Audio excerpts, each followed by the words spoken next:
Welcome back to the Successful Diligence podcast.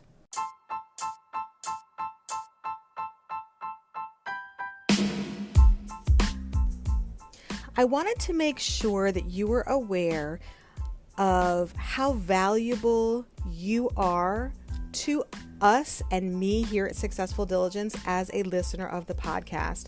It means so much that you allow me to provide value through the podcast and that you listen and you show up and you invest your time. It means the world to me and I so appreciate it.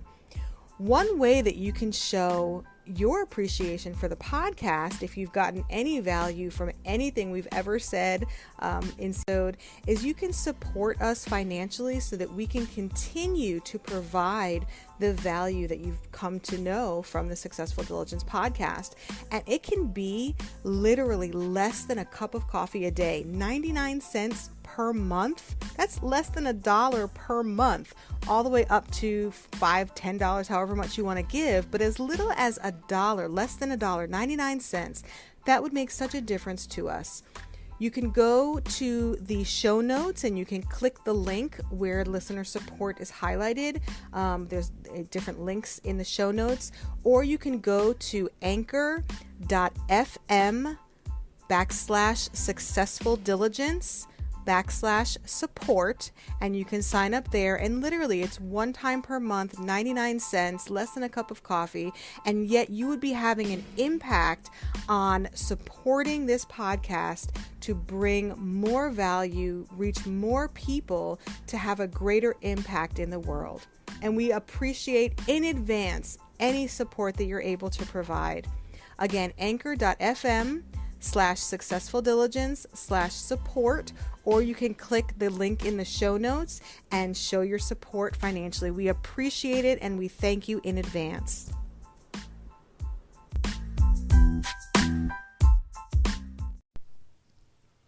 Today, I want to talk about looking for the best in others, in addition to looking for the best in yourself. So when we are thinking about interacting with ourselves as well as interacting with other people, one of the things that helps to facilitate healthy, positive relationships, both with yourself and with other people, is the conversation that you have with yourself and with other people. And also having a viewpoint and an intentional focus that the other person is coming from a place of good and meaning you good, and not coming from a place of wanting to do you harm or negativity. And that's sometimes real interesting because especially if you have experiences in life where you've been hurt or disappointed or let down or had some sort of negative interaction, you go into situations and relationships sometimes with baggage. We all have baggage, but you have your guard up. And what that means is that you're looking for the negative, or you're looking for the disappointment, or the expectation to not be fulfilled, or you're looking for something negative. And it takes intention to train your mind to always look for the best and think that other people are interacting with you from a place of wanting to do you good, wanting to provide value, and wanting the best for you. And that's not always easy. So that's why it's a skill that you have to practice, and it's a muscle that you have to build.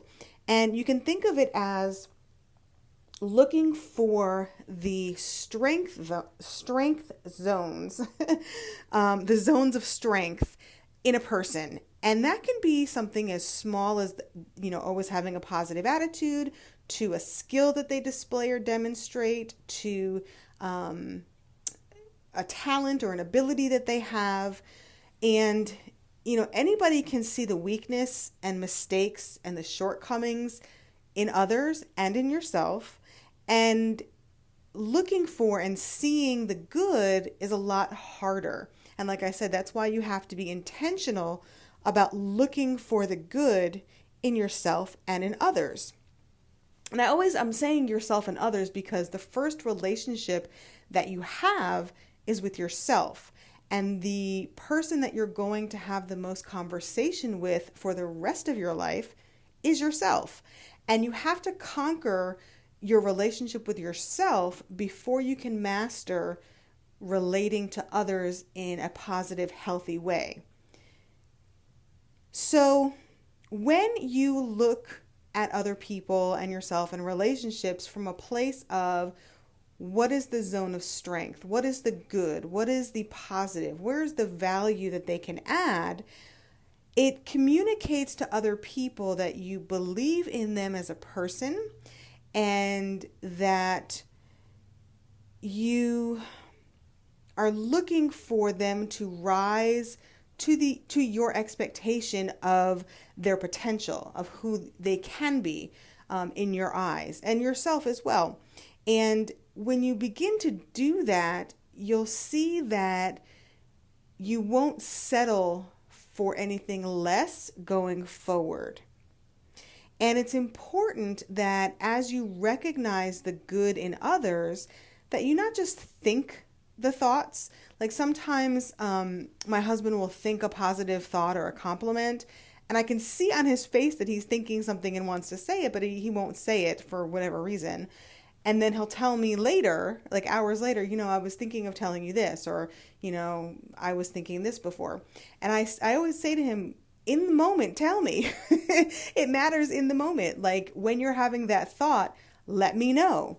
Because you can think the world of someone else. You can think so positive about someone else, but if you never actually tell them out loud, you're not really helping them. You're not really encouraging them. You're not really bringing positivity and value to them because nobody can read your mind.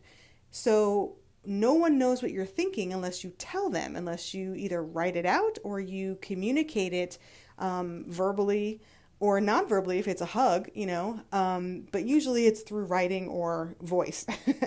So I encourage you to look for the strength zones in yourself and in other people.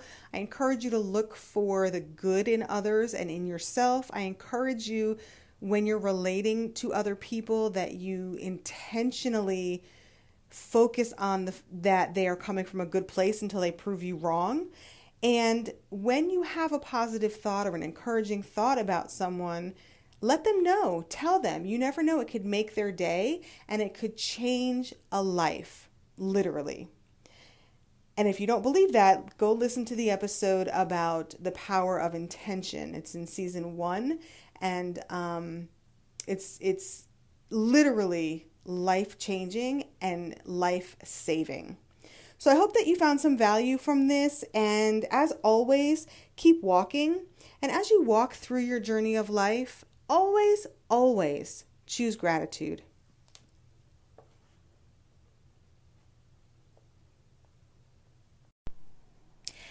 If you haven't heard about Anchor, it is the easiest way for you to make a podcast. It's free. The creation tools allow you to record and edit your podcast right from your phone or computer. So easy to use. And Anchor will distribute your podcast for you so that it can be heard on Spotify, Apple Podcasts, and many, many more platforms. You don't have to upload. They do it all for you. You can also make money from your podcast, cha-ching, with no minimum listenership. I started making money with my first episode. It's everything you need to make a podcast all in one place. Just go to your app store and download the free Anchor app, or you can go to anchor.fm to get started now. Anchor FM and get your podcast started.